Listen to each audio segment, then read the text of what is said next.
اس سے الحمدللہ استفادہ کر رہے ہیں الحمدللہ. ڈاکٹر کے پاس نہیں جاتے؟ ہاں ڈاکٹری علاج بھی حرج نہیں ہے، ہونا چاہیے نا. کوئی حرج نہیں، ڈاکٹری علاج بھی کر سکتے ہیں، حکیم کا علاج بھی کر سکتے ہیں، وہ دونوں ٹریٹمنٹ ساتھ چلنے چاہیے. کوئی حرج نہیں. دعا بھی دوا بھی. ہمارا علاج جو ہوتا ہے اس کو اب دعا پر محمول فرمائیں اور ڈاکٹر کے علاج کو دوا سمجھیں. اور کیا. مگر جن کا جو ہے نا وہ علاج ڈاکٹر بیچارہ کیا کرے گا؟ جن کو وہ بعض جن کا وہ یقین ہی نہیں ہوتا، استخارہ ہوتا ہے تو اس میں بعض اوقات تو ایسے اسباب ہوتے ہیں جس سے اندازہ ہو جاتا ہے کہ اس کو جن ہے، لیکن وہ سب ظنیات پر ہوتا ہے. اب افریقہ اور یورپ سے کچھ SMS آ رہے ہیں اور انہوں نے قافلوں کی بھی نیت کی ہوئی ہے، جو ابھی کچھ دیر پہلے ہم نے قافلوں کی نیتیں وغیرہ کروائی تھی. تو وہاں سے جب SMS آئے تو کچھ میرے ذہن میں ایک سوال یہ پیدا ہو رہا ہے بابا کہ عموماً اس طرح کے ممالک میں رہنے والوں کی ایک بہت بڑی تعداد ہے جو بابا مدنی لباس پہننے میں جو ہمارا ایک اپنا انداز ہے اس پہ تھوڑی سی ہچکچاتی ہے.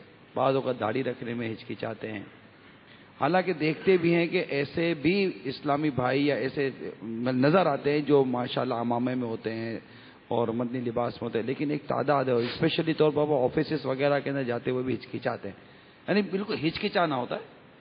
تو بابا ان کے ہمت آ جائے، کوئی ایسے مدنی پھول ہیں آپ کے پاس؟ اصل ثواب پر نظر رکھیں گے نا تو انشاءاللہ جذبہ ملے گا. فضائل پڑھتے رہیں، ثواب پر نظر رکھیں. پھر داڑھی منڈانے کی صورت میں گناہ، تو گناہ کا عذاب، اس پر توجہ رکھیں تو انشاءاللہ وہ ذہن بنتا رہے گا. اب یہ کہ ماحولیات کا اثر تو ہوتا ہے وہاں واقعی یار بہت، یعنی کہ افسوسناک، بہت افسوسناک حالات ہے. یہ یورپ کی آپ کیا بات کرتے ہیں، مطلب ہمارے اسلامی ملکوں میں بھی بس بہت بری حالت ہے. ملک بدل گیا نا، کلچر یورپ آ گیا. نہیں یہاں بھی یہی ہے یار. تو وہ ملک بدل گیا. ملک میں بھی آپ کو ایک تعداد کمپنیوں کی، دکانداروں کی ملے گی جو داڑھی نہیں رکھنے دیں گے. ہمارے اپنے بڑے بڑے اداروں میں داڑھیوں پر پابندیاں ہیں. اب میں کیا کھل کر کیا بولوں یار، بہت بری حالت ہو گئی ہے ہی پابندی، داڑھی رکھ ہی نہیں سکتا.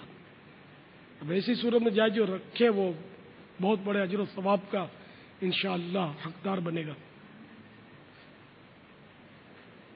غیر مسلم جو ہے نا وہ داڑھی کا منع کرتے ہوئے ڈرے گا، یار ان کا اسلامی معاملہ ہے، میں انٹرفیئر کروں گا یہ لوگ کہیں ہنگامہ نہ کر دیں. لیکن مسلمان کہلانے والے بے باک داڑھی نہیں رکھنے دیتے. افسر کے کہنے کی وجہ سے داڑھی منڈوائے گا پھر بھی گناہ ملے گا. گناہگار تو ہوگا بالکل. افسر کیا کرے گا؟ نوکری سے نکال دے گا، نکال دے اور کیا.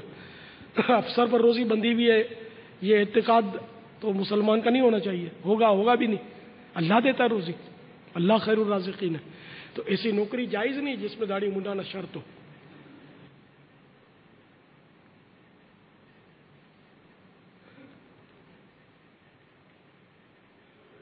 ہے ایسے بعض لوگ جو داڑھی کی وجہ سے نوکری ایسی نہیں کرتے تو اللہ تعالیٰ ان کو بہت اچھے اسباب مہیا کرتا ہے. اس طرح کے واقعات ملیں گے اور ایسے واقعات بھی آپ کو ملیں گے کہ داڑھی رکھ کر گیا انٹرویو کے لیے تو منع کیا کہ بھائی پہلے آپ داڑھی منڈا کراؤ پھر آپ سے ہم بات کریں گے.